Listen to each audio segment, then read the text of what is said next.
ధ్యానం చేస్తూ ఉన్నాము. హెబ్రీ పత్రిక అంతా కూడా యేసు క్రీస్తు శ్రేష్ఠుడు, హీ ఈస్ గ్రేట్, మహిమోన్నతుడు, సర్వోన్నతుడు. అలాంటి వాడు ఎవరు కూడా లేరు అనే విషయాన్ని హెబ్రీ పత్రిక చెప్తూ ఉంది. ఇప్పుడు మనము 3వ భాగంలో ఉన్నాం. అంటే మొదటి ప్రధానమైన భాగములో అంటే యేసు ప్రభు ఒక వ్యక్తిగా శ్రేష్ఠుడు అనే మొదటి ప్రధానమైన భాగములో 3వ భాగంలో ఉన్నాం. అంటే మొదటి భాగము యేసు ప్రభు ప్రవక్తల కన్నా గొప్పవాడు, 2వ భాగము యేసు ప్రభు దేవదూతల కన్నా గొప్పవాడు. ఇప్పుడు 3వ భాగంలో ఉన్నాం. యేసు ప్రభువు మోషే కన్నా గొప్పవాడు, శ్రేష్ఠుడు అనే విషయాన్ని చూస్తూ ఉన్నాం. పోయిన క్లాస్లో స్టడీలో 3వ అధ్యాయాన్ని చూశాం. 4వ అధ్యాయం 3వ అధ్యాయానికి కొనసాగింపే. 4వ అధ్యాయము 1 నుంచి 11 వచనాల వరకు మనము చూడాలి. దయచేసి మీ చేతుల్లో ఉన్న బైబిల్స్ తెరిచి చదువుదామండి. చదివితే మనము ఏం చూడబోతున్నాం అన్నది నేను డివిజన్స్ చెప్పినప్పుడు మీకు ఈజీగా అర్థమవుతుంది. It may take 2 to 3 minutes. చదువుదాం. ఆయన యొక్క విశ్రాంతిలో ప్రవేశించుదము అనే వాగ్దానము ఇంకా నిలిచి ఉండగా మీలో ఎవడైనను ఒకవేళ ఆ వాగ్దానము పొందకుండా తప్పిపోవునేమో అని భయము కలిగి ఉందము. వారికి ప్రకటింపబడినట్లు మనకును సువార్త ప్రకటింపబడెను, కానీ వారు వినిన వారితో విశ్వాసము గలవారై కలిసి ఉండలేదు గనుక విన్న వాక్యము వారికి నిష్ప్రయోజనమైనదాయను. కాగా జగత్ పునాది వేయబడక మునిపే ఆయన కార్యములన్నీ సంపూర్తి అయి ఉన్నను ఈ విశ్రాంతిని గూర్చి నేను కోపముతో ప్రమాణము చేసినట్లు వారు నా విశ్రాంతిలో ప్రవేశింపరు అని ఆయన చెప్పిన మాట అనుసరించి విశ్వాసులమైన మనము ఆ విశ్రాంతిలో ప్రవేశించుచున్నాం. దేవుడు 7వ దినమందు తన కార్యములన్నిటినీ ముగించి విశ్రమించెను అని 7వ దినమును గూర్చి ఆయన మరి ఒక చోట చెప్పి ఉన్నాడు. ఇదియుగాక ఈ చోటననే వారు నా విశ్రాంతిలో ప్రవేశింపరు అని చెప్పి ఉన్నాడు. కాగా ఎవరో కొందరు విశ్రాంతిలో ప్రవేశించుదరన్న మాట నిశ్చయము గనుక ముందు సువార్త వినిన వారు అవిధేయత చేత ప్రవేశింపలేదు గనుకను నేడు మీరు ఆయన మాట వినిన ఎడల మీ హృదయములను కఠినపరచుకొనకూడనియు వెనుక చెప్పబడిన ప్రకారము ఇంతకాలమైన తర్వాత దావీదు గ్రంథములో నేడని ఒక దినమును నిర్ణయించుచున్నాడు. యెహోషువ వారికి విశ్రాంతి కలగజేసిన ఎడల ఆ తర్వాత మరి ఒక దినమును గూర్చి ఆయన చెప్పకపోవును. కాబట్టి దేవుని ప్రజలకు విశ్రాంతి నిలిచి ఉన్నది. ఎందుకనగా దేవుడు తన కార్యములను ముగించి విశ్రమించిన ప్రకారం ఆయన యొక్క విశ్రాంతిలో ప్రవేశించిన వాడు కూడా తన కార్యములను ముగించి ప్రవేశించును. కాబట్టి అవిధేయత వలన వారు పడిపోయినట్లుగా మనలో ఎవడునూ పడిపోకుండా ఆ విశ్రాంతిలో ప్రవేశించుటకు జాగ్రత్త పడుదము. ప్రియులారా, ఇప్పుడు మనం చదివినటువంటి ఈ వాక్య భాగము మొదటి నుంచి కూడా మనం ఒక విషయాన్ని గమనిస్తున్నాం. అదేమిటంటే హెబ్రీ పత్రిక వ్రాసిన గ్రంథకర్త తన వాదనలను ఆయన వారి ముందు పెడుతున్నప్పుడు పాత నిబంధనలోని వాక్యాల మీద ఆధారపడి వాదిస్తూ ఉన్నాడు. ఎందుకంటే ఈయన మాట్లాడుతున్నది హెబ్రీయులతో, యూదులలోంచి క్రైస్తవులైనటువంటి వారితో. అలాగే అంటే ఇక్కడ క్రైస్తవులైన వారు అంటే ఇంతకుముందు చెప్పుకున్నట్లుగా రియల్గా కమిటెడ్ క్రిస్టియన్స్ ఉన్నారు. అలా కాకుండా నామక ఇదేదో బాగుంది కదా అని క్రైస్తవ్యంలోనికి వచ్చినటువంటి వారు కూడా ఉన్నట్లు మనకు అర్థమవుతుంది హెబ్రీ పత్రిక చదువుతూ వెళ్తుంటే. సో వీళ్ళందరితో కలిపి జనరల్గా మాట్లాడుతూ మధ్య మధ్యలో స్పెసిఫిక్గా కూడా మాట్లాడుతూ ఉన్నాడు. అవి మనం చూస్తూనే వస్తున్నాం. సో కీర్తన గ్రంథంలో 95వ కీర్తన 10వ వచనం 11వ వచనం మీద తాను చెప్పవలసింది చెప్తూ ఉన్నాడు. 3వ అధ్యాయం కూడా దీని మీదనే ఆధారపడి మాట్లాడుతూ ఉన్నాడు. అదేంటంటే 40 ఏండ్ల కాలము ఆ తరము వారి వలన విసికి వారు హృదయములో తప్పిపోవు ప్రజలు, వారు నా మార్గములను తెలుసుకొనలేదని అనుకుంటుని, కావున నేను కోపించి వీరు ఎన్నడూనూ నా విశ్రాంతిలో ప్రవేశింపకూడదని ప్రమాణము చేసి తిని. ప్రియులారా, మనము చూచిన ఈ వాక్య భాగంలో మనం చదివిన దాంట్లో ద సెంట్రల్ పాయింట్, ప్రధానమైన అంశము, కేంద్ర అంశం ఏమిటంటే విశ్రాంతి, ద రెస్ట్. మన చదివిన ఈ వాక్య భాగంలో 13 సార్లు ఈ విశ్రాంతి అనే మాట మనకు కనపడుతుంది. విశ్రాంతి అనే మాట మనకు కనపడుతుంది. What is the rest? Rest అంటే ఏంటి? ముందు మనము దీన్ని డిఫైన్ చేసుకోవాలి. విశ్రాంతి అంటే ఏమిటి? చూడండి, విశ్రాంతి అంటే cessation from external works and internal worries. Cessation from external works and internal worries. Cessation from outward activity and inward anxiety. విశ్రాంతి అంటే ఏమిటి? బయట జరుగుతూ ఉన్నటువంటి పనుల నుండి, అంతరంగములో కలుగుతూ ఉన్నటువంటి విచారాల నుండి నెమ్మది పొందడం, ఆ పనులను ముగించేయడం. అంటే ఇంకా ఆ పనులు లేవు ఇప్పుడు. అంతేకాదు, అవుట్వర్డ్ యాక్టివిటీ, ఎంతో యాక్టివిటీ, ఎన్నెన్నో పనులు, ఎంతో క్రియాశీలకంగా ఎన్నో క్రియలు. విశ్రాంతి అంటే ఇక లేవు.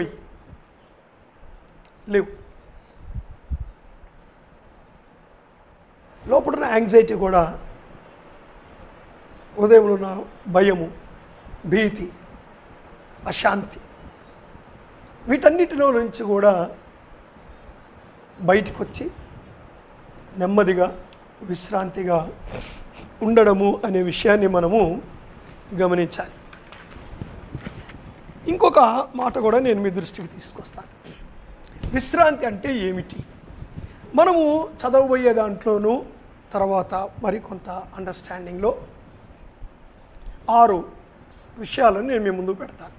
నెంబర్ 1, క్రియల నుండి లేదా పనులు మాని విశ్రాంతి పొందడం. సెసేషన్ ఫ్రమ్ వర్క్స్, పనులు మానేసి విశ్రాంతి పొందడం.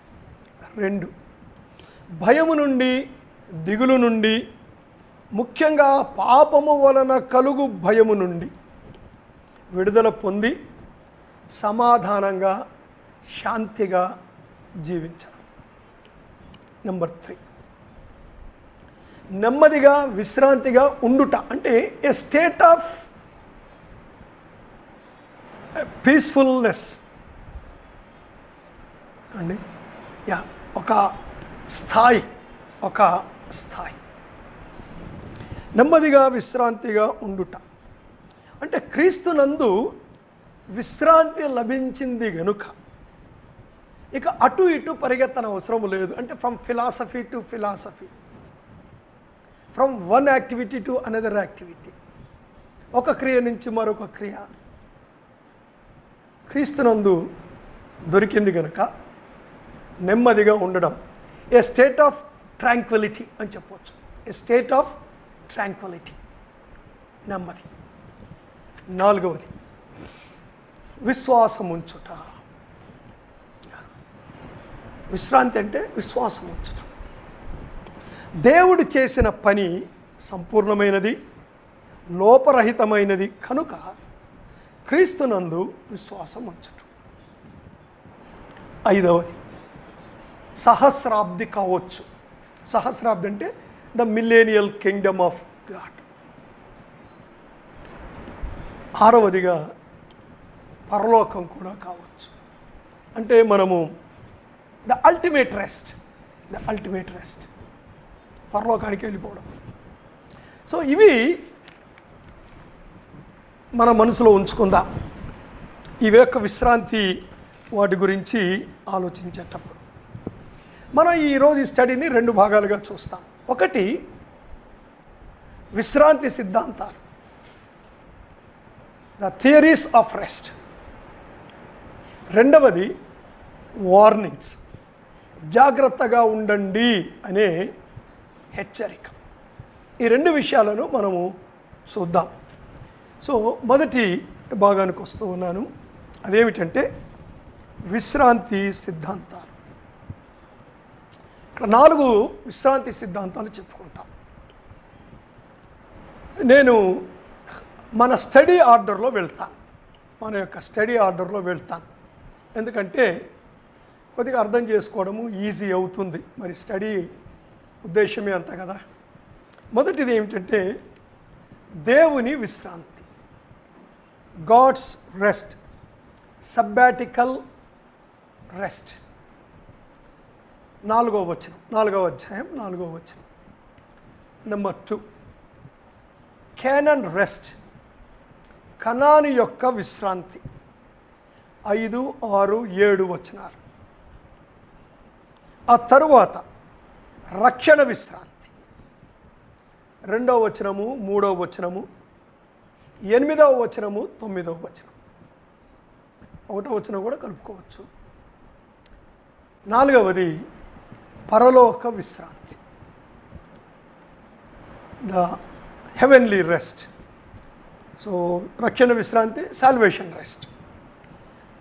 10వ వచనం హెచ్చరికలు 1వ వచనంలో ఉంది, 11వ వచనంలో ఉంది, మధ్యలో కూడా 7వ వచనంలో కూడా మనము ఈ యొక్క హెచ్చరికను చూస్తున్నాం.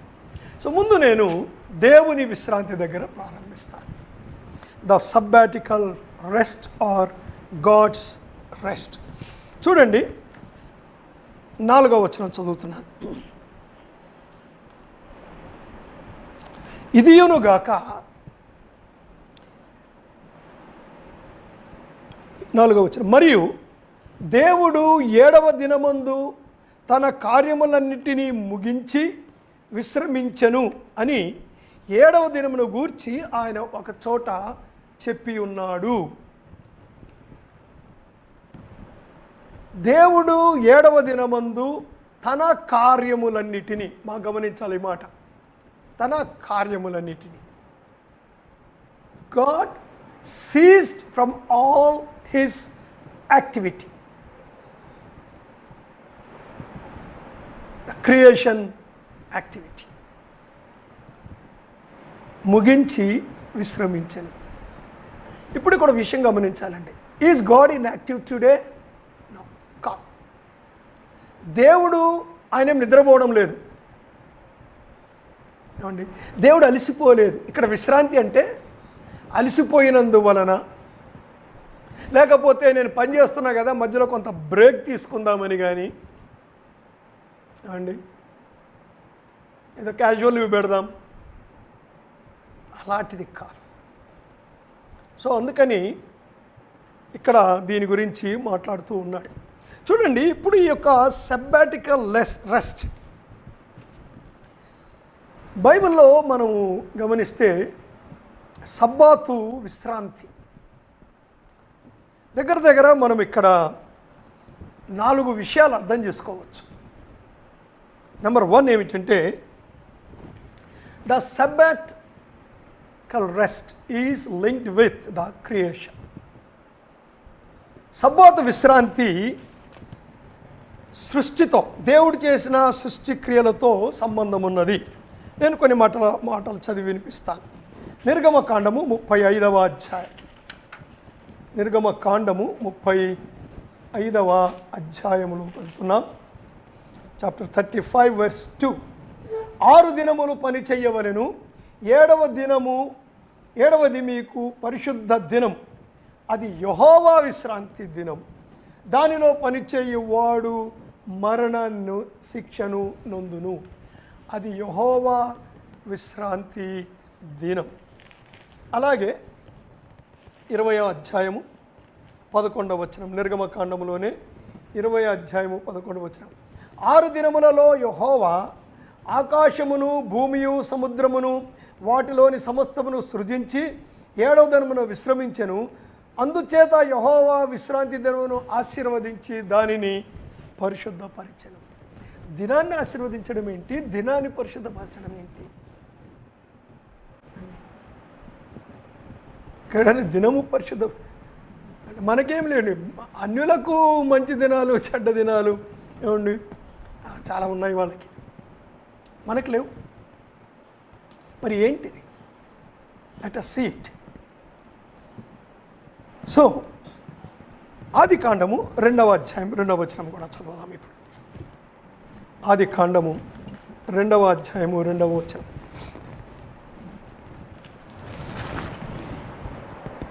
దేవుడు తాను, మొదటి నుంచి చదువుతాను. ఆకాశమును భూమియు వాటిలో ఉన్న సమస్త సమూహమును సంపూర్తి చేయబడెను.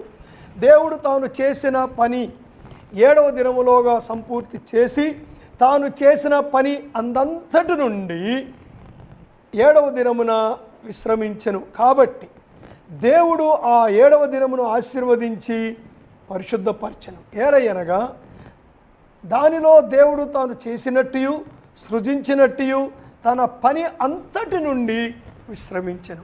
So the right definition of rest, విశ్రాంతి యొక్క సరైన నిర్వచనం ఏంటంటే no more activity. No more activity. No more activity. సమస్తము సంపూర్ణము చెయ్యబడింది. చెయ్యడానికి ఇంకేమీ మిగలలేదు. చెయ్యడానికి ఇంకేమీ మిగలలేదు. ఎఫ్బి మేయర్ అనే కామెంటరేటర్ ఏమంటాడంటే, అస్తమయమును ఉదయమును కలగగా మొదటి దినమాయను, అస్తమయమును ఉదయమును కలగగా 2వ దినమాయను. ఇలాగ 6 దినాలకు చెప్పుకుంటూ వచ్చి ఇక్కడ 7వ దినమున విశ్రమించను అని చెప్పినప్పుడు ఇక్కడ అస్తమయమును ఉదయమును కలగగా 7వ దినమాయను అని చెప్పలేదు అని ఎఫ్బి మేయర్ యొక్క అబ్జర్వేషన్. Excellent observation. ఇక్కడ చెప్పలేదండి అస్తమయమును ఉదయమును కలగగా అంటే ఏమిటిది? ఇక్కడ he is not talking about 24 hours day. ఇక్కడ మాట్లాడుతూ ఉన్నది rest, cessation from activity and a satisfaction that the work is done. క్రియ ముగించబడినది అనే ఒక సంతృప్తి, ఇక చేయడానికి ఏమీ లేదు, అంతా చేసేసాను అన్న ఒక నిర్ధారణ మనకు కనపడుతుంది. ఇది 24 hours డే కాదు కాబట్టి ఈ రోజు చాలా పెద్ద రోజు అండి. This 7th day is open day. It is not a closed day. It is an open day. It is still continuing. ఇది ఇంకా కొనసాగుతూనే ఉన్నది అనే విషయాన్ని మనము అర్థం చేసుకోవాలి. రెండవది, the sabbatical rest is also linked with the deliverance from the slavery of Egypt.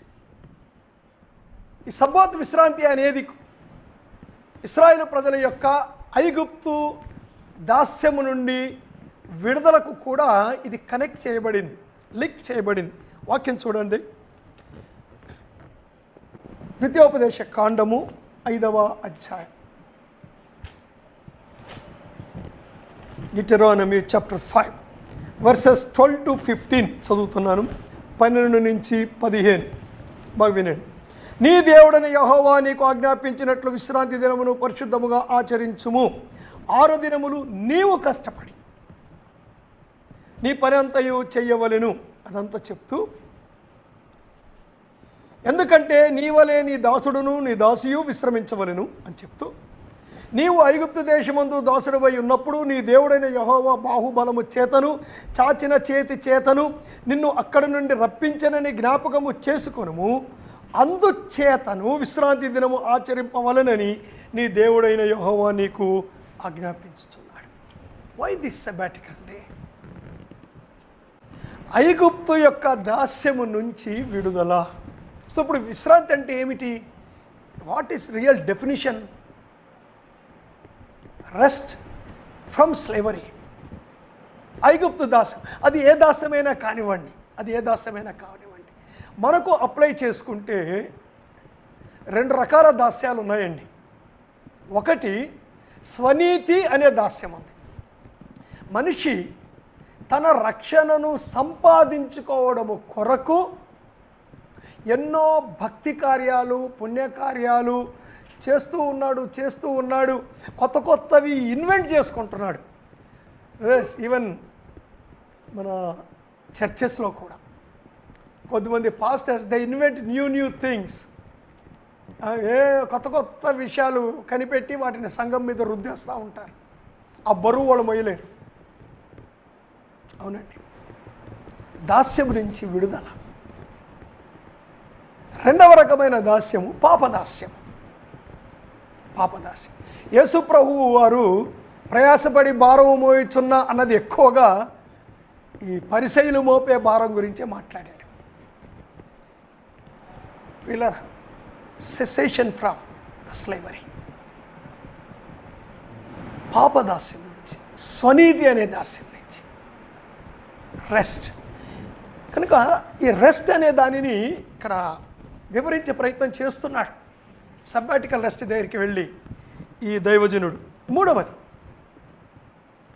This is also linked with the atonement. Sabbatical rest అనేది, ఈ విశ్రాంతి దినం అనేది ప్రాయశ్చిత్తానికి కూడా లింక్ చేయబడింది. వాక్యం చూడండి, లెవిటికస్, లేవి కాండము 16వ అధ్యాయం 31వ వచనం చదువుతున్నాను చూడండి. అది మీకు మహావిశ్రాంతి దినము, మిమ్మును మీరు దుఃఖపరుచుకొనవలెను, ఇది నిత్యమైన కట్టడా. 34 సంవత్సరానికి ఒకసారి ఇశ్రాయేలీయుల సమస్త పాపములను బట్టి వారి నిమిత్తము ప్రాయశ్చిత్తము చేయుటకు ఇది మీకు నిత్యమైన కట్టడ. ప్రాయశ్చిత్తము.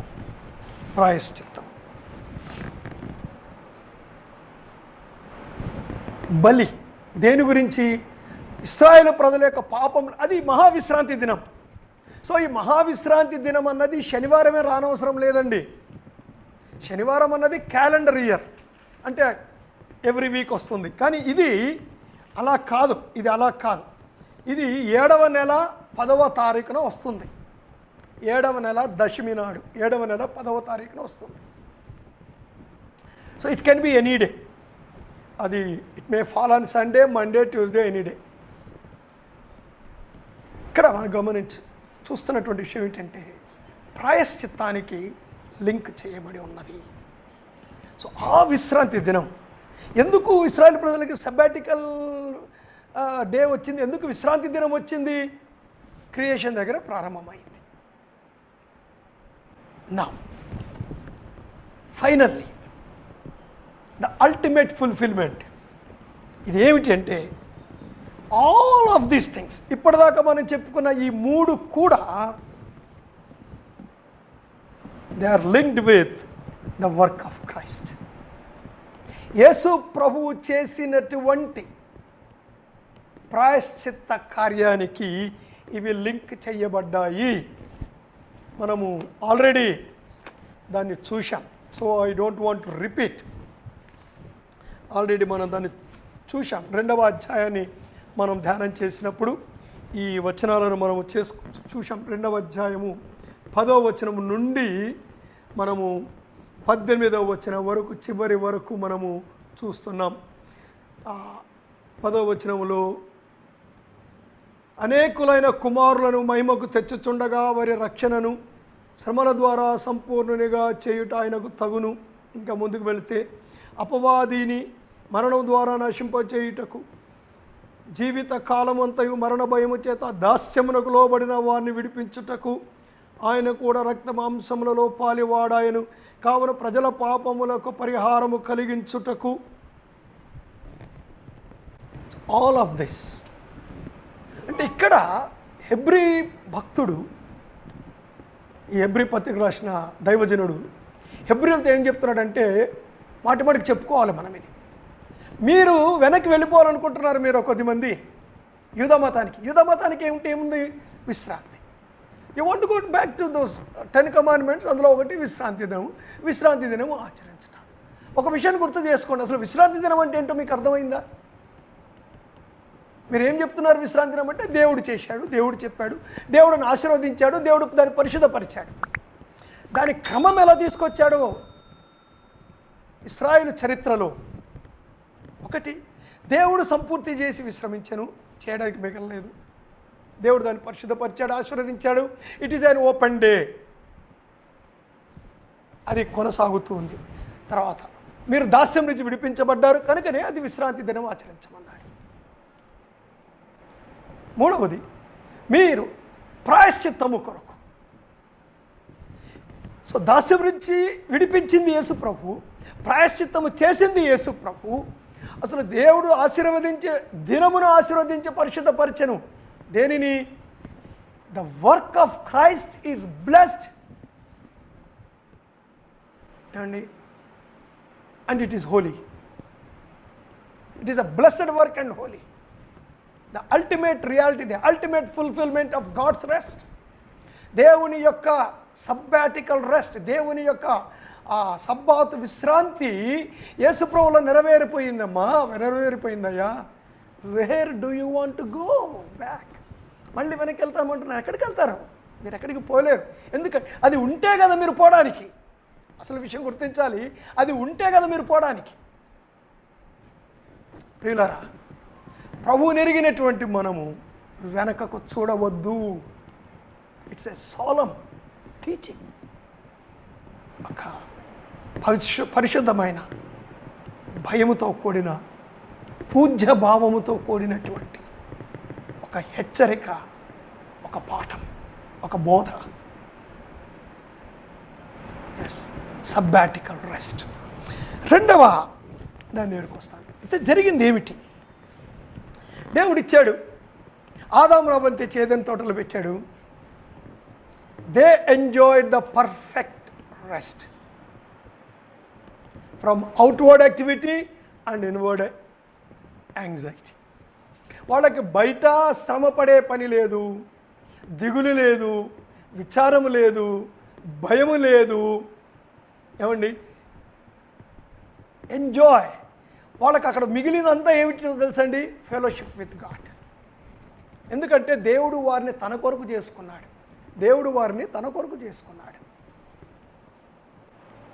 They enjoyed the perfect rest. They were innocent. వాళ్ళు నిర్దోషులుగా ఉన్నారు. కానీ జరిగింది ఏమిటంటే దే లాస్ట్ ఇట్. ఆదాము అవ్వలు దాన్ని కోల్పోయారు. మనిషి ఆదాములో దానిని పూర్తిగా కోల్పోయాడు. యేసు ప్రభువులో దానిని మనం తిరిగి పొందగలము.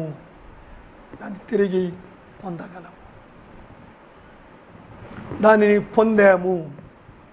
ఈ మధ్యలో ఇదంతా ఏమిటి? ఇశ్రాయేలు ప్రజల యొక్క చరిత్ర. ఆదాము యొక్క పాపము, యేసు ప్రభు యొక్క విమోచన కార్యము. మొదటి ఆదాము, కడపటి ఆదాము, మొదటి మనుష్యుడు, రెండవ మనుష్యుడు. ఈ మధ్యలో ఇశ్రాయేలు చరిత్ర ఏమిటి? ఇశ్రాయేలు చరిత్ర అది దేవుడు అల్టిమేట్గా తాను చెయ్యబోయే కార్యమంతటికి ఒక ఉపమానం. It's an allegory. అంత పెద్ద Israel history, the whole of Israel history is an allegory for the ultimate work of God. విశ్రాంతి పోగొట్టుకున్న మనిషి యేసు ప్రభువులో విశ్రాంతి పొందుతూ ఉన్నాడు. చూడండి, మనం హెచ్చరిక దగ్గరికి వచ్చినప్పుడు దాన్ని కొద్దిగా వివరాలు చూద్దాం. రెండవ విషయానికి వెళ్తున్నాను ఇప్పుడు నేను. రెండవ సంగతి ఏమిటంటే కనాను విశ్రాంతి. The rest of Conan.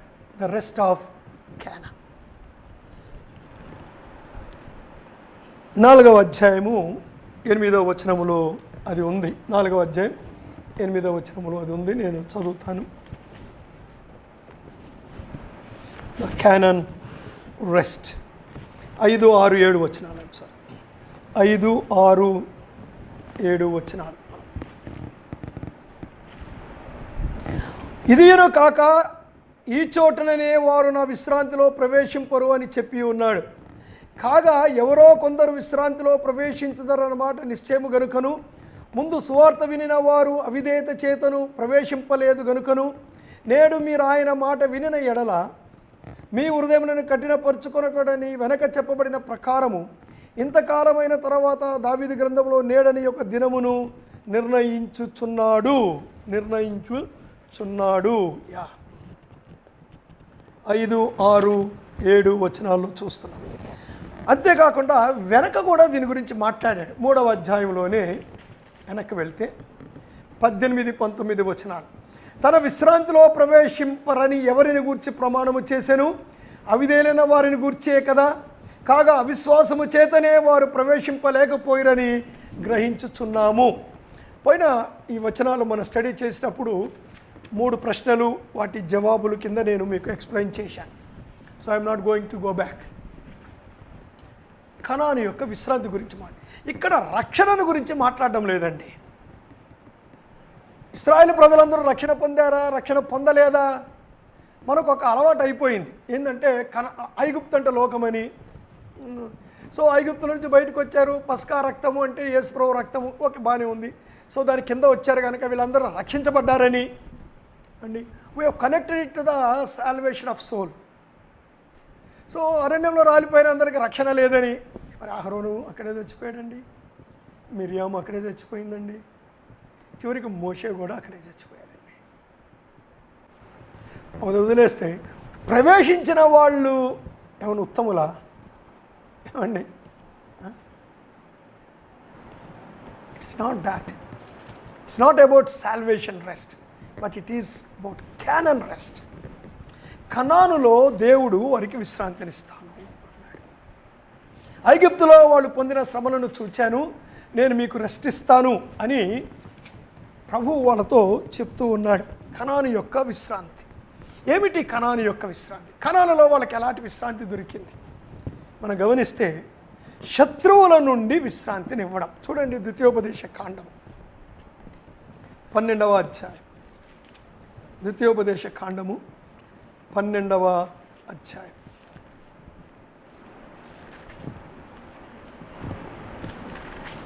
ద్విపదేశ కాండము 12వ అధ్యాయము 10వ వచనం. మీరు యోర్దాను దాటి, ఇంకా 9 నేను చెప్తాను. నీ దేవుడైన యెహోవా నీకిచ్చుచున్న విశ్రాంతిని, స్వాస్థ్యమును మీరు ఇది వరకు పొందలేదు. అంటే మీరు ఇదివరకు విశ్రాంతి పొందలేదు, స్వాస్థ్యము పొందలేదు. సో విశ్రాంతి ఈజ్ కనెక్టెడ్ టు స్వాస్థ్యము. విశ్రాంతి స్వాస్థ్యానికి లింక్ చేయబడి ఉన్నది. ఎందుకు? ఈ స్వాస్థ్యము దేవుడు అబ్రహాముకు వాగ్దానం చేశాడు. యోసేపు చెప్పాడు, మళ్ళీ మనం వెనక్కి వెళ్తాం, వెళ్ళేటప్పుడు నా ఎముకలు తీసుకెళ్ళిపోండి అని కూడా చెప్పాడు. ఐగుప్తులో ఎముకలు కూడా ఉండకూడదట, తీసుకెళ్ళి కనాన్లో పాతి పెట్టండి మళ్ళీ బెయేర్షెబాలో. ఎందుకంటే మా తాత, మా అబ్రహాము, మా ఇస్సాకు, మా యాకు వాళ్ళంతా అక్కడే ఉన్నారు కదా, అక్కడికి వెళ్తాను అంటాడు. విశ్రాంతిని, స్వాస్థ్యమును మీరు ఇదివరకు పొందలేదు. మీరు యోర్దాను దాటి మీ దేవుడైన యెహోవా మీకు స్వాస్థ్యముగా ఇచ్చుచున్న దేశమున నివాసులైన తర్వాత ఆయన మీ చుట్టూ నుండి శత్రువులందరూ లేకుండా మీకు విశ్రాంతి కలగజేసినందున మీరు నెమ్మది పొందవచ్చును. నెమ్మది పొందవచ్చును. ఎప్పుడు?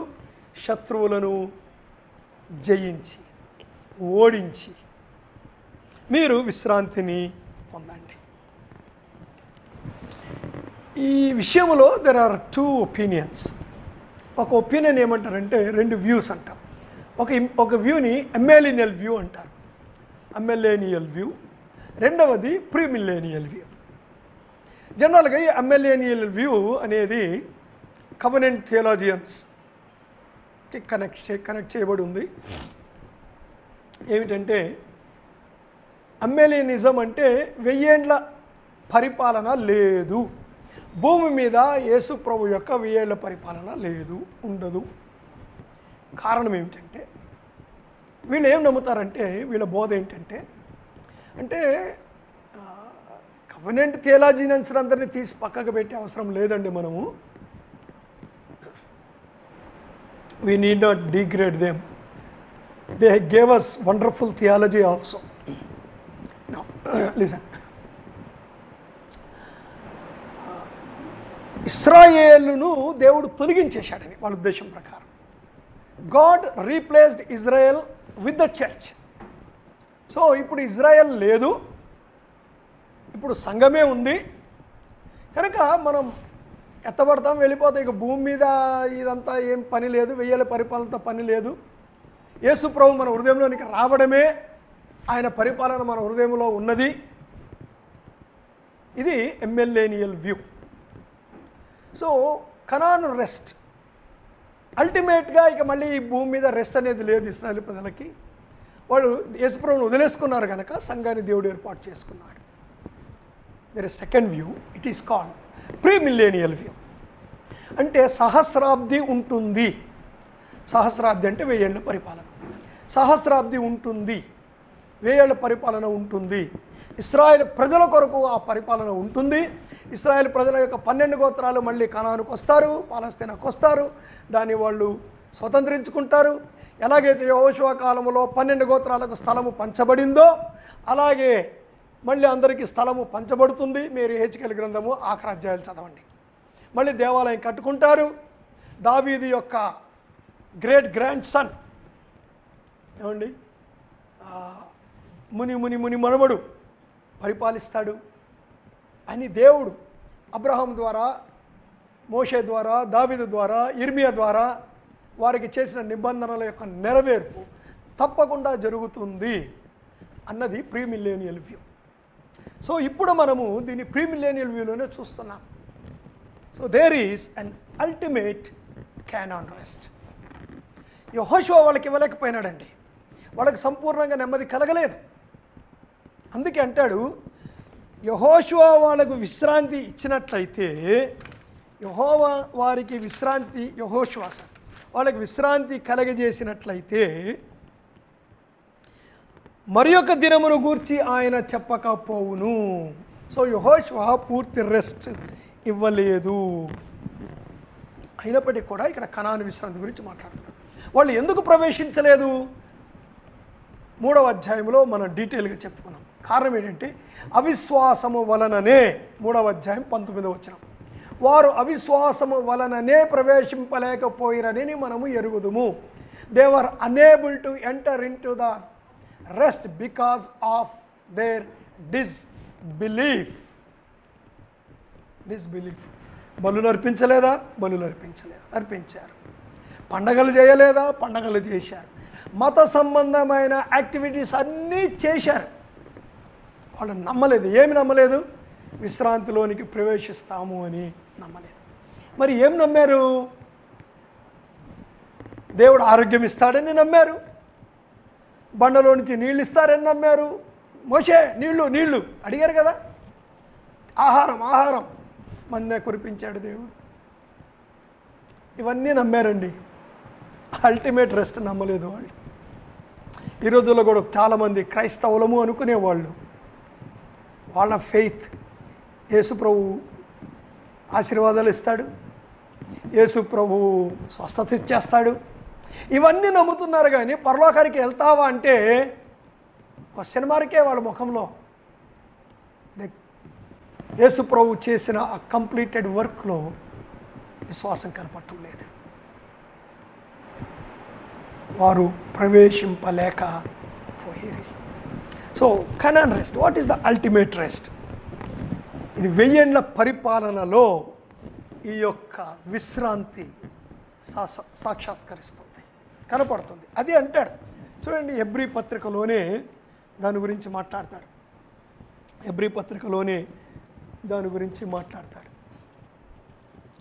12వ అధ్యాయంలో 22 నుంచి 24 వరకు ఇప్పుడైతే సియోనను కొండకును జీవము గల దేవుని పట్టణమునకును అనగా పరలోకపు యెరూషలేమునకును వేవేల కొలది దేవదూతల యుద్ధకును పరలోకమందు వ్రాయబడి ఉన్న జ్యేష్ఠుల సంఘమునకును వారి మహోత్సవమునకును అందరి న్యాయాధిపతి అయిన దేవుని యుద్ధకును సంపూర్ణ సిద్ధి పొందిన నీతిమంతుల ఆత్మల యుద్ధకును క్రొత్త నిబంధనకు మధ్యవర్తి అయిన యేసునొద్దకును హేబేలు కంటే మరి శ్రేష్టముగా పలుకు ప్రోక్షణ రక్తమునకును మీరు వచ్చి యున్నారు.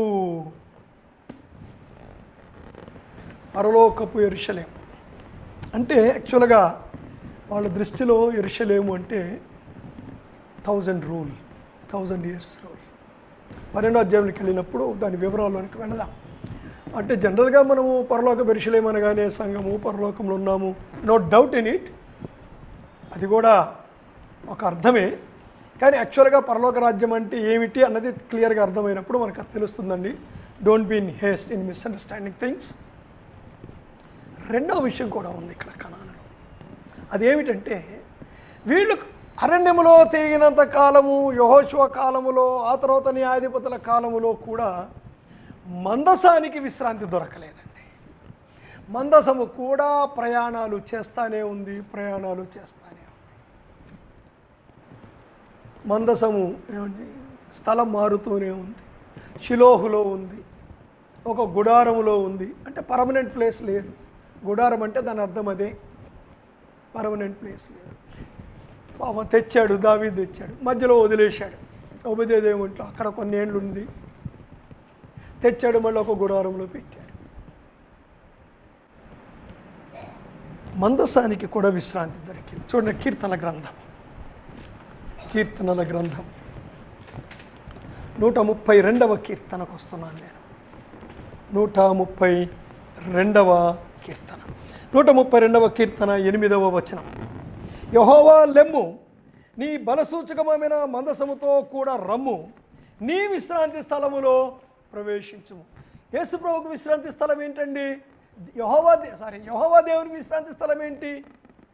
నీ విశ్రాంతి స్థలం అంటే దేవాలయం. సొలొమోను దేవాలయాన్ని కట్టిన తర్వాత మందసము కదలకుండా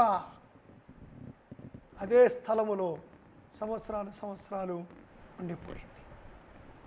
అప్పుడు మందసానికి విశ్రాంతి కలిగింది. 13-14 వచనాలు కూడా చదువుతున్నాను. యెహోవా సియోనును ఏర్పరచుకొని ఉన్నాడు, తనకు నివాస స్థలముగా దానిని కోరుకొని ఉన్నాడు. ఇది నేను కోరుకొనిన స్థానము, ఇది నిత్యము నాకు విశ్రాంతి స్థానముగా ఉండును. ఇక్కడనే నేను నివసించెదను.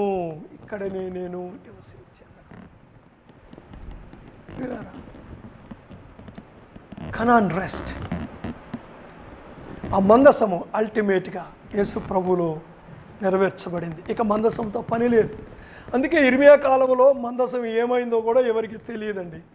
తెలియదేముంది, బహుశా నాశనం అయిపోయింది. నెబుకద్నెజరు అన్నిటినీ నాశనం చేశాడు, దాన్ని కూడా నాశనం చేసి ఉంటాడు. మందసాన్ని నాశనం చేయగలరా? చేయొచ్చు. ఎందుకు చేయకూడదండి? ఏలీ కుమారులు తీసుకెళ్ళి యుద్ధభూమిలో పెట్టలేదా? ఫిలిస్తీన్లు దాన్ని ఎత్తుకొని పోలేదా?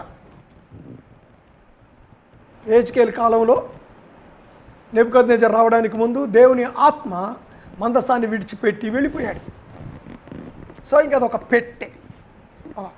సొలొమోను చేయించాడు కాబట్టి బాగా గ్లోరియస్ పెట్టె పోయి అప్పుడెప్పుడో అది తుమ్మకర్ర పెట్టే పోయి ఇది బ్రహ్మాండమైన చెక్క బంగారము పోయి అన్ని పట్టుకెళ్ళిపోయాడు మనోడు. దేవాలయంలో ఉన్నవన్నీ తీసుకెళ్ళిపోయాడు. సో మందసముగా కనాను విశ్రాంతి. సో కనాను విశ్రాంతి అన్నది ఒక ఎగ్జాంపుల్గా ఇచ్చాడు, ఒక ఉపమాన రీతిగా ఇచ్చాడు. అంటే మనము పొందబోయే నిత్యమైన విశ్రాంతికి అంతేకాదండి, ఇక్కడ ఒక మాట గమనించాలి మనం, శత్రువుల నుండి విజయం.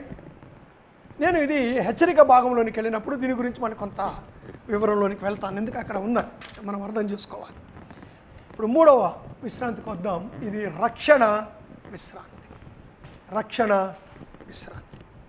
ఏంటి రక్షణ విశ్రాంతి? ఇక్కడ వాక్యం చూద్దాం, చూడండి. రక్షణ విశ్రాంతిలో మనము 1-3 వచనాలు, 8-9 వచనాలు. ఆయన యొక్క విశ్రాంతిలో బాగా గమనించండి. ఆయన యొక్క విశ్రాంతిలో ప్రవేశించుదామను వాగ్దానము ఇంకా నిలిచి ఉండగా, వాగ్దానము ఇంకా నిలిచి ఉన్నది. మీలో ఎవడైనను ఆయన యొక్క విశ్రాంతిలో ప్రవేశించుదమ్ము, ప్రవేశించుదము ఫస్ట్ పర్సన్. గ్రంథకర్త తనను కలుపుకున్నాడు అనే వాగ్దానం ఇంకా నిలిచి ఉండగా, మీలో ఎవడైనను సెకండ్ పర్సన్, మీలో ఎవడైనను ఒకవేళ ఆ వాగ్దానము పొందకుండా తప్పిపోవునేమో అని భయము కలిగి ఉందము. మళ్ళీ ఫస్ట్ పర్సన్కి వచ్చాడు. భయము కలిగి ఉందము అంటే సెకండ్ పర్సన్కి వార్నింగ్ ఉంది. ఆ వార్నింగ్ మనకు కూడా అప్లై అవుతుంది, కానీ తేడా ఉంది. ఏంటంటే వాళ్ళు ప్రవేశించలేదు, మనం ప్రవేశిస్తాం భయంతో. అది అర్థం చేసుకోవాలి.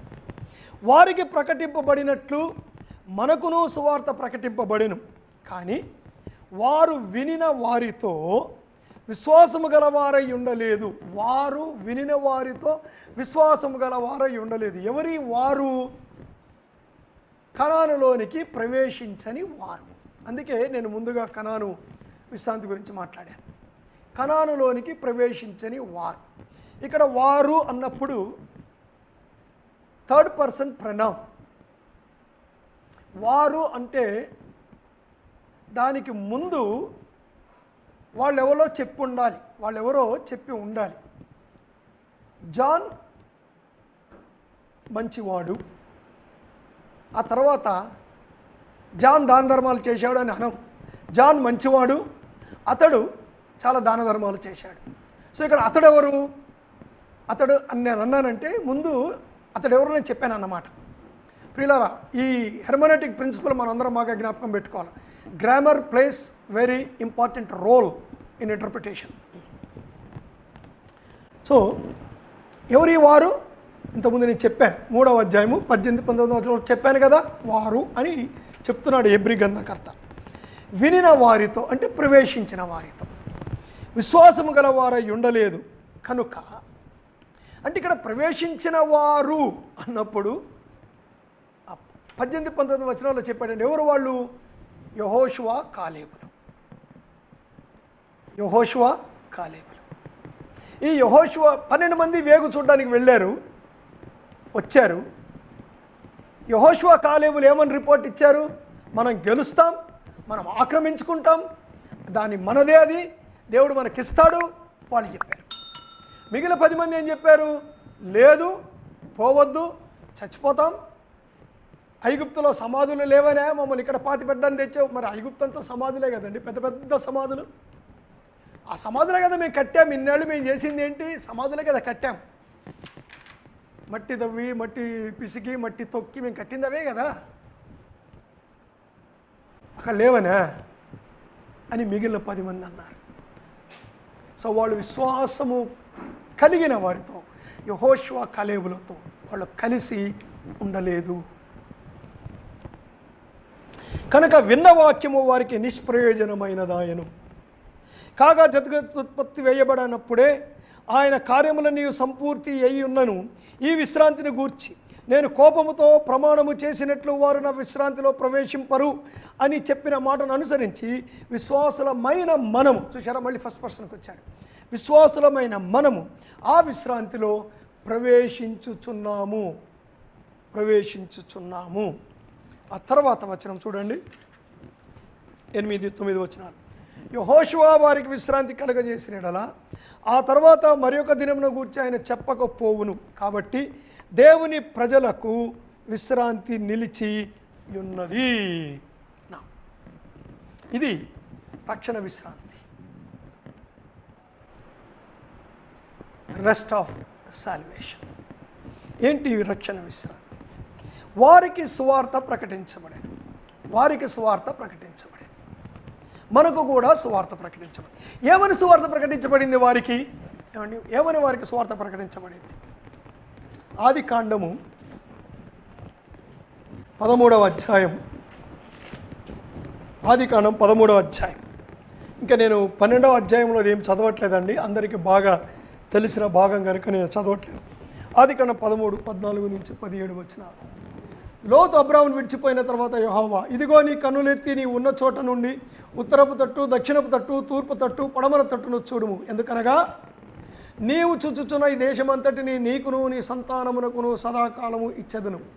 మరియు నీ సంతానమును భూమి మీద నుండి రేణువుల వలె విస్తరింపచేసేదను. ఎట్లనగా ఒకడు భూమి మీద నుండి రేణువును లెక్కింపగలిగిన ఎడల నీ సంతానమును లెక్కింపవచ్చును. నీవు లేచి ఈ దేశము యొక్క పొడుగును వెడల్పును దానిలో సంచరించుము, అది నీకు ఇచ్చేదనని అబ్రాహాముతో చెప్పెను. Good news was preached, gospel was preached. ఏంటో శుభవార్త? లోతు తీసేసుకున్నాడు కదా, పోనీ అది కాదయ్యా. ఏదేను తోటలాగున్న సదొమ గొమొర్రా పోనీ వదిలేయి, కాలిపోద్ది ఒకరోజు. నాకు తెలుసు ఆ సంగతి. శ్రేష్టమైనది నేను నీకు ఇస్తాను. It is a good news. ఇశ్రాయేలు ప్రజలకు బోధించబడింది. ఇశ్రాయేలు నమ్మారు. అబ్రహాముతో దేవుడు చేసి, అందుకే మాట్లాడితే అబ్రహాము దేవా అంటారు. అంటే అబ్రహాముతో నిబంధన చేసావు, దేవుడు దాన్ని ఇస్సాకుకు రిపీట్ చేశాడు, దేవుడు దానిని యాకోబుకు రిపీట్ చేసావు. అందుకే మాట్లాడితే ఇస్సాకు దేవా, యాకోబు దేవా, అబ్రహాం దేవా. అంటే నిబంధనలు చేసిన దేవా, నెరవేర్చే దేవా. ఏమండి? సో ఇక్కడ మాట్లాడుతూ ఉన్నాడు. నిర్గమకాండము 3వ అధ్యాయం. ఇక్కడ కూడా చెప్తున్నాడు చూడండి, 16-17 వచనాలు.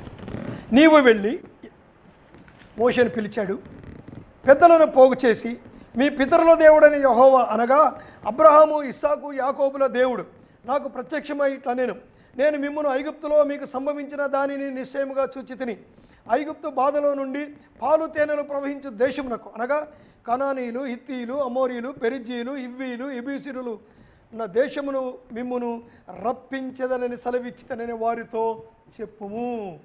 The good news. ఐగుప్తు నుంచి మీకు విడుదల, ఐగుప్తు దాస్యం నుంచి పాలు తేనెలు ప్రవహించే దేశాన్ని మిమ్మల్ని తీసుకెళ్తాను అని వాళ్ళు ప్రకటించారు. వాళ్ళు విన్నారు. ఎవరండి వీళ్ళు? 20 ఏళ్ల వయసు కలిగిన కంటే ఎక్కువ ఉన్నవారు. వాళ్ళే జనాభా లెక్కలో ఉన్నారు. వాళ్ళు విన్నారు. మిగిలిన వాళ్ళు విన్నారా లేదా అన్నది రికార్డుల్లో లేదు. దాని గురించి మనం ఎక్కువ మాట్లాడద్దు. సో అందుకని వినని వారు అంటే 19 లోపు 20 లోపు ఉండి వచ్చిన వాళ్ళందరూ కణాల్లోని ప్రవేశించారు. సో వాళ్ళు సువార్త విన్నారా లేదా? Immaterial here. ఎందుకంటే ఇది ఒక అలగరీ అని చెప్పుకున్నాం. Whole of historical facts of Jewish life అండి. దేవుడు దాన్ని ఉంచాడు మనకు ఒక ఉదాహరణగా, హెచ్చరికగా వాళ్ళని ఉంచాడు. ఇప్పుడు సో వారికి ప్రకటించినట్టుగానే మనకు ప్రకటించబడింది. మనకు కూడా సువార్త ప్రకటించబడింది. యేసుప్రభువు వారు మనకు కూడా ప్రకటించాడు. ప్రయాసపడి భారము వహించిన వారలారా నా యొద్దకు రండి, నేను మీకు విశ్రాంతినిస్తాను. చదవాలి, ఆ భాగం చదువుదాం. మత్తయి సువార్త 10వ అధ్యాయం 11వ అధ్యాయం 28 నుంచి. ప్రయాసపడి భారము మోయించిన సమస్త జనులారా నా యొద్దకు రండి, నేను మీకు విశ్రాంతి కలగజేతును. నేను సాత్వికుడను, దీన మనసు గలవాడను గనక మీ మీద నా కాడి ఎత్తుకొని నా యొద్ద నేర్చుకునుడి, అప్పుడు మీ ప్రాణములకు విశ్రాంతి కలుగును, దొరుకును. ఏలయనగా నా కాడి సులువుగాను నా భారము తేలికగాను ఉన్నది. ఇక్కడున్న యూదులతో చెప్తున్నాడు. మనతోటి చెప్తున్నాడు అనుకోండి, అప్లై అవుతుంది. బట్ మనము ఇక్కడున్న బ్యాక్గ్రౌండ్. సో మీకు కనపడుతున్న వాళ్ళతో చెప్తున్నాడు. ప్రయాసపడి భారం. ఏం భారం మోస్తున్నారు వీళ్ళు? ఏం భారం మోస్తూ ఉన్నారు? ఏమండి, వీళ్ళు మోస్తున్న భారం ఏంటో తెలుసండి? మత్తయి సువార్త 23వ అధ్యాయం 1-3 verses. అప్పుడు యేసు జనసమూహములతోనూ తన శిష్యులతోనూ ఇట్లా నేను, శాస్త్రులను పరిసయ్యులను మోషే పీఠమందు కూర్చుండేవారు కనుక వారు మీతో చెప్పు వాటన్నింటిని అనుసరించి గైకొనుడి, అయినను వారి క్రియల చొప్పున చేయకుడి. వారు చెప్పుదురే కానీ చెయ్యరు. మోయ శక్యము కానీ భారమైన బరువులు కట్టి మనుషుల భుజముల మీద వారు పెట్టుదురే కానీ తాము వ్రేలితోనైనను వాటిని కదిలింపనొల్లరు. యూదు రబ్బీలు మోషే పీఠమందు కూర్చుందురు. దాని అర్థం ఏంటి చూడండి. మోషే పీఠమందు కూర్చుండడం అంటే మామూలుగా చేసే బోధ ఒకటి ఉంటుంది, అయితే ఒక పెద్ద ఎత్తైన కుర్చీ ఒకటి ఉంటుంది వాళ్ళకి, దాన్ని మోషే పీఠము అని పిలుస్తారు. దాని మీద ఒక యూదు రబ్బీ కూర్చొని ఏదైనా చెప్పితే మోషే చెప్పిన దాంతో సమానం, అంటే ధర్మశాస్త్రంతో సమానం. సో వీళ్ళు మోపిన బరువులు మామూలు బరువులు కాదండి. Brothers, I'm very sorry to say, even in our evangelical churches ప్రజల మీద ఎన్ని భారాలు మోపుతారండి, మొయ్యలేని భారాలు.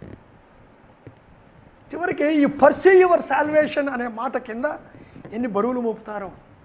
నేను ఒకసారి ఒక చర్చిలో ఉన్నాను, నేను మా బైబిల్ కాలేజీ వాళ్ళ ప్రెమిసెస్లో రన్ చేస్తున్నాను. మంచి దైవజనుడు అండి, is great man of God. ఆ దైవజనుడి అయితే వాళ్ళు బ్యాప్టిజం తీసుకుంటున్నారు, ఆ రోజు బ్యాప్టిజమ్స్ అవుతున్నాయి. సో నేను వెళ్ళాను, వెళ్ళిన తర్వాత వాళ్ళు ఒక ఫామ్ నింపుతున్నారు. నేను ఎప్పుడు మా దగ్గర బ్యాప్టిజమ్స్కి ఫామ్ నింపలేదు, ఏం ఫామ్ అయ్యా అని తీసుకొని చూశాను. దాంట్లో పాపాలు ఒప్పుకున్నావా, యేసుప్రభువు నమ్మావా, ఇలాంటి ప్రశ్నల నుండి పాపాలు వదిలేసావా, దాంట్లో ఒక క్వశ్చన్, దాంట్లో ఒక ఎంక్వైరీ ఏంటో తెలుసా, నీకు అప్పులు ఉన్నాయా, నీకు అప్పులు ఉన్నాయా, ఉన్నాయి అంటే బ్యాప్టిజం ఇయ్యడంట, లేవు అంటేనే బ్యాప్టిజం ఇస్తాను. దెన్ ఐ ఎంక్వైర్డ్, అదేంటయ్యా అన్నాను. ఏదైనా అప్పు ఉందనుకోండి, ఇప్పుడు సంఘం ఎత్తబడింది అనుకోండి, నాకు అప్పు ఉంటే నేను అప్పు తీర్చకుండా వెళ్ళిపోతాను కదా, వెళ్ళిపోతే మరి నేను మోసం చేసినట్టే కదా. సో మోసం చేసినోడు ఎత్తబడతాడా, ఎత్తబడడు కదా. కనుక ఎత్తబడడానికి బాప్తిజం ఎందుకు, అందుకని మా పాస్టర్ గారు రూల్ పెట్టారండి. మై గుడ్నెస్, ఎంత లాంగ్ ఇంటర్ప్రిటేషన్ అండి. దీన్నే గుడ్డు కీకలు పీకడం అంటారు. మీకు ఒక 2-3 ఎగ్జాంపుల్స్ చెప్తాను నేను. పరిసయ్యులు ఈ యొక్క విశ్రాంతి దినం, యేసు ప్రభుతో వాళ్ళ తగాదా అంతా విశ్రాంతి దినమేనండి. వాళ్ళ తగాదా అంతా విశ్రాంతి దినం గురించి, మాటి మాటికి విశ్రాంతి దినం గురించే తగాదా వాళ్ళకి యేసు ప్రభు దగ్గర. చివరికి హీలింగ్ చేసినా కూడా అది తప్పన్నారు వాళ్ళు. ఎందుకంటే నువ్వు పరిపెత్తుకొని నడవదగునా, ఓహో హీలింగ్ అయ్యావు కనుక పరిపెత్తుకొని. కానీ యేసు ప్రభు ఏం చెప్పాడు, నీకు నన్ను బాగు చేసిన వాడు నన్ను పరిపెత్తుకొని నడవమని చెప్పాను. ఓ పరిపెత్తుకోమని చెప్పాడా, తప్పు కదా. సబ్బాతు దినం పరిపెత్తుకొని నడవచ్చా? చూశారండి ఎంత దూరం లాగారండి. అంటే మోషే ఏం చెప్పాడంటే బరువైన పనులు చేయకండి అని చెప్పాడు. అంటే కూలి పని చేయొద్దు, ఇంట్లో ఉండండి, దేవుణ్ణి ఆరాధించండి, అది చెప్పాడు. వీళ్ళు ఎంత దూరం లాగారో తెలుసా అండి. మీరు ఒకవేళ టాల్ముడ్లు అవి ఇవి మనం కొంత రెఫర్ చేసుకుంటే, ఈవెన్ జోసిఫస్ రాసిన పుస్తకంలోకి వెళ్తే కూడా విచిత్రమైన విషయాలు చదువుతాం మనం. వాళ్ళు మోపిన బరువులు, ఒకవేళ ఇల్లు కాలిందనుకోండి, నువ్వేమి ఇంట్లో నుంచి సామాన్ బయటికి తెచ్చుకోకూడదు. విశ్రాంతి దినం ఇల్లు కాలితే అది పాపం. అయితే ఒక పని చేయొచ్చు, 5-6 జతల బట్టలు వేసుకొని వచ్చేయొచ్చట. అంటే ఎలా ఉందంటే, మనము ఎయిర్పోర్ట్లో బరువు తప్పించుకోవడానికి ఒక్కోసారి బరువైన షూ వేసేసుకొని సూట్ వేసేసుకొని, ఎందుకంటే కాస్త బరువు తగ్గిస్తాం కదా సూట్ కేసులో, అలాంటి వేషాలన్నమాట. ఏమండి ఇంకో విచిత్రం ఏంటో తెలుసా, సబ్బాతు రోజున ఏదన్నా కోడి గుడ్డు పెడితే ఆ గుడ్డు తినకూడదంట, ఆ గుడ్డు తినకూడదంట. సబ్బాతు రోజున ఉమ్మేయకూడదు. దానికి ఇచ్చిన ఎక్స్ప్లెనేషన్ ఏంటో తెలుసా అండి, ఉమ్మేసినప్పుడు కొద్దిగా దుమ్ములేస్తుందంట బయటికి, పైకి తూని ఊసినప్పుడు, మరి అంత దుమ్ము రోడ్లు కదా, దుమ్ములేస్తుందంట. నువ్వు గుణపముతో గడ్డపారతో దవ్వినప్పుడు దుమ్ములేస్తుంది, ఊసినప్పుడు కూడా దుమ్ములేస్తుంది కనుక అది పనితో సమానమాట. What an interpretation. ఇలాగా దేవుని వాక్యంలోని చిన్న వాక్య భాగాన్ని తీసుకొని దాన్ని లాగి లాగి లాగి లాగి ఇంత బరువు తయారు చేసి సంఘస్థుల మీద పెట్టి పర్సీ యువర్ సాల్వేషన్. చివరికి మన రక్షణ విశ్వాసంతో కూడినదా లేకపోతే క్రియల ద్వారా మనం సంపాదించుకునే రక్షణనా అన్నది కొద్దిమంది విశ్వాసులకు అర్థం కాక కన్ఫ్యూజన్లో పడిపోయారండి. దాని గురించి మాట్లాడుతున్నాడు హెబ్రీయులతో. రక్షణ విశ్రాంతి, నేను మీకు విశ్రాంతినిస్తాను, నేను మీకు విశ్రాంతినిస్తాను. మత సంబంధమైన యాక్టివిటీస్ ఏమండి, నేను చర్చికి క్రమంగా వెళ్తున్నాను కాబట్టి నాకు రక్షణ ఉంది, దశభాగం ఇస్తున్నాను కాబట్టి నాకు రక్షణ ఉంది, ఉపవాస ప్రార్థనలు చేస్తున్నాను కాబట్టి నాకు రక్షణ ఉంది, లెంట్ ఆచరిస్తున్నాను కనుక నాకు రక్షణ ఉంది. పాపం ఇప్పుడు ఏం చేస్తున్నారో లెంట్ ఏమండి,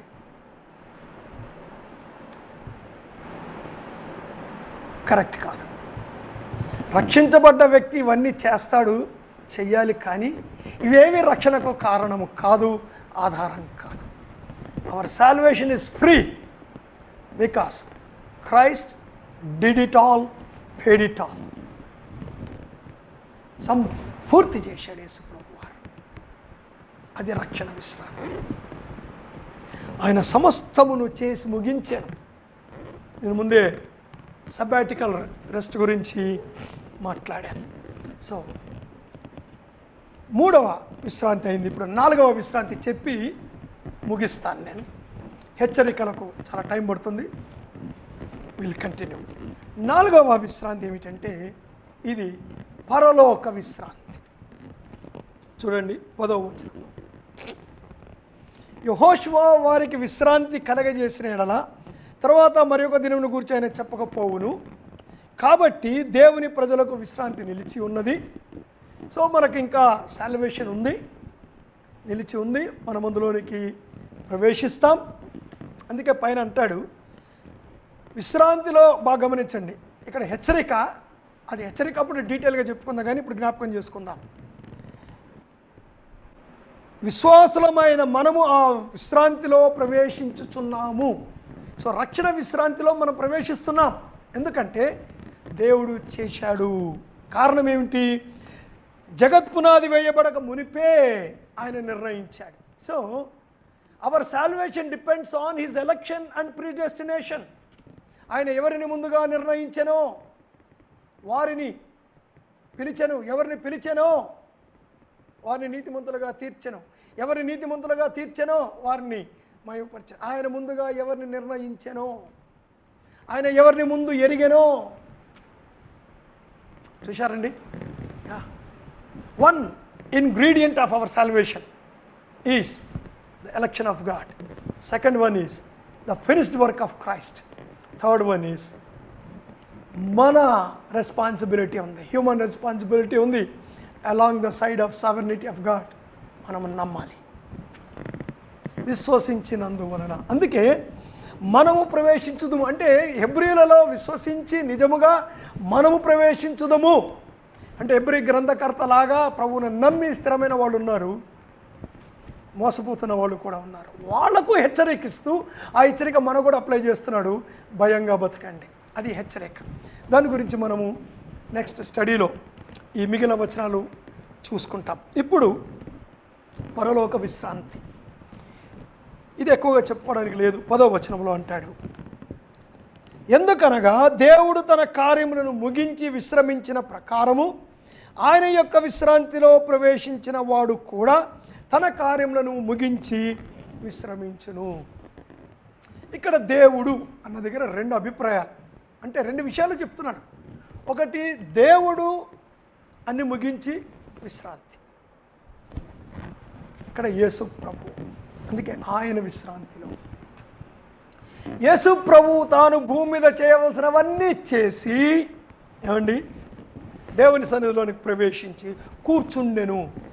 కూర్చోవడం అన్నది విశ్రాంతి. ఈ యొక్క యాజకులు దేవాలయంలో కానీ ఈ యాజకత్వం అంతట్లో వాళ్ళకి కుర్చీ లేదండి, నిలబడే ఉన్నారు, నిలబడే ఉన్నారు. అంటే ఇట్ ఈజ్ ఇన్కంప్లీట్. యేసు ప్రభు కూర్చున్నాడు, కంప్లీటెడ్. సో ఇక్కడ పరలోక విశ్రాంతి అంటే మనము కూడా ఈ లోకములో మనకివ్వబడిన డేస్, యేసు ప్రభుకి ఇవ్వబడిన 34-35 సంవత్సరాలు ముగించి చనిపోయి తిరిగి లేచి ఆరోహణమై వెళ్ళిపోయాడు. మనము కూడా ఒక రోజున ఈ జీవన సంబంధమైన ఈ జీవన క్రియల నుండి విశ్రాంతి పొందుతాము. That means we're going to die one day and then enter into the rest, heavenly rest. So ఎబ్రిలకు అదే చెప్తున్నాడు, ఎబ్రియులారా ఒకరోజు మీరు చనిపోతారు, విశ్రాంతిలోకి వెళ్తారు. ఈ లోకంలో మీకు కలిగే హింస, బాధ, శ్రమ తాత్కాలికమైనదే. అవి కూడా ఈ జీవన క్రియలలో ఒక భాగం. అవి కూడా ముగిస్తాం.